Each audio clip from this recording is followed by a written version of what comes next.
the prerogatives of the majority.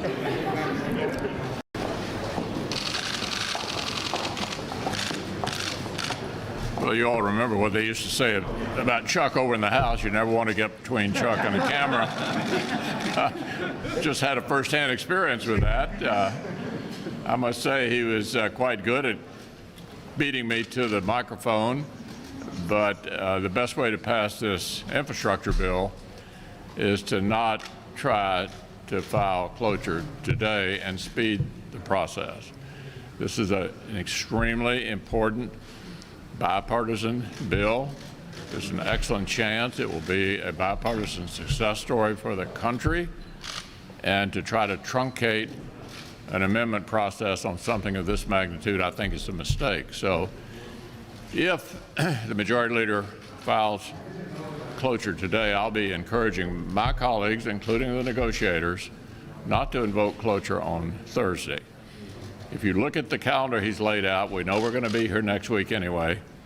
The reckless tax and spending resolution will be coming next. That does have an end time on it. It's not subject to filibuster. So I would, best advice to the Majority Leader would be to slow but steady wins the race. Well, as the leader pointed out, we've got a bipartisan bill in front of us that's been negotiated for some time by a number of members on both sides of the aisle. But for most of our members, the first time they've seen it was Sunday night, really Monday morning. And it's more than 2,700 pages long, which somebody has pointed out is twice the size of the Bible. And in typical highway bill debates that I've been associated with through the years, it takes about 3 weeks to move a highway reauthorization across the floor. And in those cases, you've had a lot of committee input. It's gone through regular order. You've had at least 3 committees that have vetted it, and a lot of the members of those committees have had opportunities to offer amendments. That hasn't been the case here.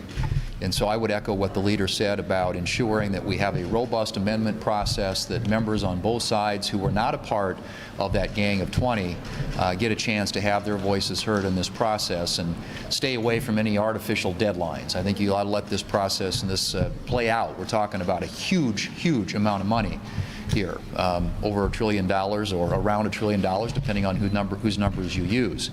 I understand, though, that the rush to get this done is so that Senator Schumer and the Democrats can then move to that $3.5 trillion tax and spending spree that they want to get on immediately after the bipartisan bill. And what's interesting about that really is that if you look at what the House of Representatives is saying, is they're saying, well, you can't move one without the other. So essentially Nancy Pelosi is saying, I'm going to hold hostage the bipartisan bill until I can get my $3.5 trillion reckless tax and spending spree bill voted on in the House of Representatives, which I think ironically is what makes the American people so cynical about Washington, D.C. You actually have a bipartisan process trying to produce a bipartisan result on an issue that's of great concern to the American people, infrastructure, and you've got the Speaker of the House of Representatives literally saying she's going to hold it hostage. She's going to hold the bipartisan bill hostage and take it prisoner until she gets the $3.5 trillion that they're going to do purely on a partisan basis around here, and I think that would be a really unfortunate outcome for the American people, and one that I hope they will avoid in the interest of doing the right thing by people in this country, and that is allowing these bills to be considered separately, independently, and not taking the highway bill hostage to the $3.5 trillion tax and spending spree bill that they're going to try and get to follow on right behind it. When it comes to COVID, there should only be one message to the American people, and that message is vaccines work. If you want to protect yourself, protect your family against coronavirus, the best thing you can do is get vaccinated. I'm a doctor. I've been vaccinated. My wife's been vaccinated. Our kids have been vaccinated. There is overwhelming evidence, that for people who have been vaccinated, that provides significant protection against any serious disease. If you have specific questions, talk with your doctor. But now for the chaos and the confusion that's coming out of the White House and the CDC, they are guilty of medical malpractice. May 13th, a number of us were with the President in the White House when the CDC and the President both announced that you no longer need to wear a mask indoors or outdoors if you have been vaccinated. The President took off his mask. The 6 of us Republican senators who were meeting with him took off our masks. But now what we have is a flip-flop by the administration and the CDC to say even if you are vaccinated, you need to go back to wearing a mask indoors. How are you going to encourage people who have not been vaccinated to get vaccinated if the message to them is even if you're vaccinated, you still need to go wear a mask indoors?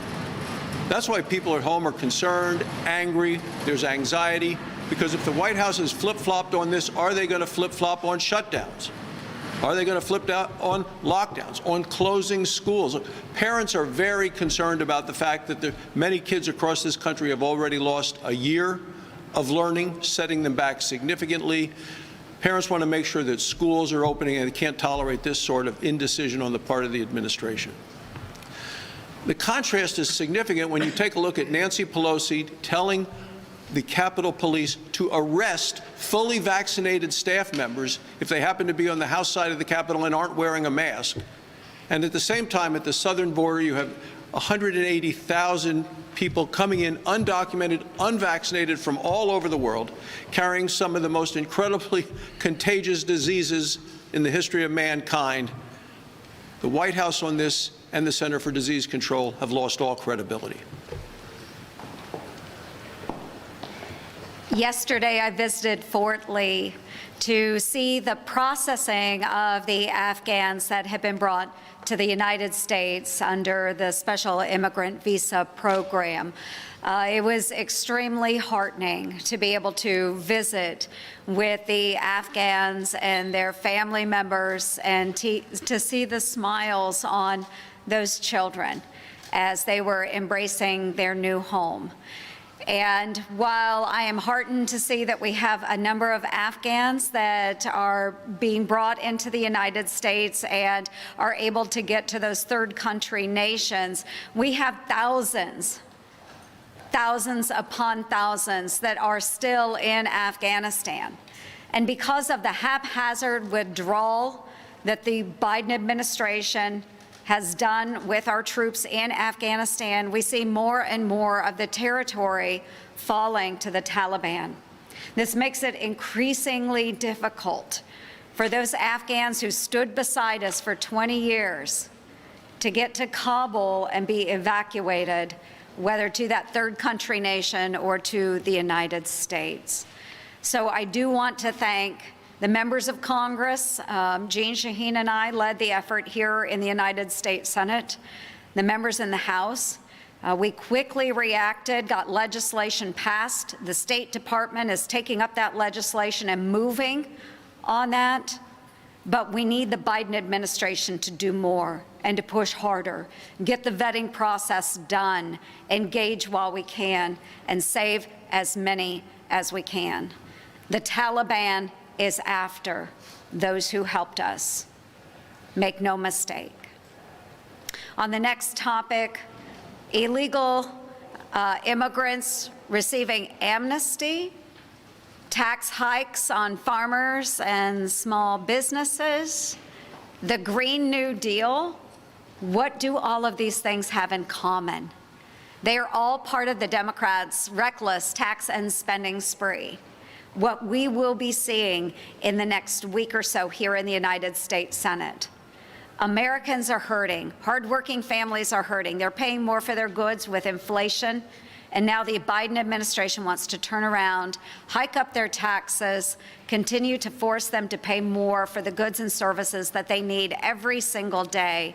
And I'll tell you what, every single Republican is united against this effort. We are going to stand with our hardworking American constituents. As a Trevor on Florida, I talk to families about the issues they deal with. The biggest issue they're dealing with now is inflation. Gas prices are up, food prices are up, used car prices are up, everything's up. And it's caused by reckless government spending. Now, over the weekend, the debt ceiling expired, and so we have a choice. We can continue reckless spending, we can finally get our house in order. We've got to get our house in order because the poorest families in this country, families on fixed income, they can't afford what we're doing to them. We've got to stop wasteful spending. I've been very disappointed in the Biden administration with regard to Cuba. They've done nothing to get the internet back on. They don't call out the atrocities. Over 1,000 dissidents are now detained and tortured. You saw plenty of video of peaceful protesters being beaten up. Nothing out of the White House. They never condemn. They never talk about it. They never show videos. They never show pictures. So I'm very disappointed. We have got to do everything we can. This is our best opportunity to get freedom in Cuba. We get freedom in Cuba. It'll be the precursor to freedom in Venezuela, the precursor to freedom in Nicaragua. Assuming you get the bipartisan process that you want in infrastructure, do you plan to support this bill's passage at the end of the day? Well, obviously, I support moving it along and have tried to support the bipartisan group in every way that we can. Like a lot of us, I'm interested in what it looks like at the end, but I'm in favor of trying to get an outcome on a bipartisan infrastructure package. The past two administrations tried to do it, were unable to. The American people need it. I think it's one of those areas where there seems to be broad bipartisan agreement. Leader McConnell, what is your position on extending the moratorium? What is your position on extending the eviction moratorium, especially in light of the Delta variant? Well, it looks like the money is there. And it's either still in Washington, or it's down at state and local government, or somewhere in between. It doesn't seem to me require any additional legislative action.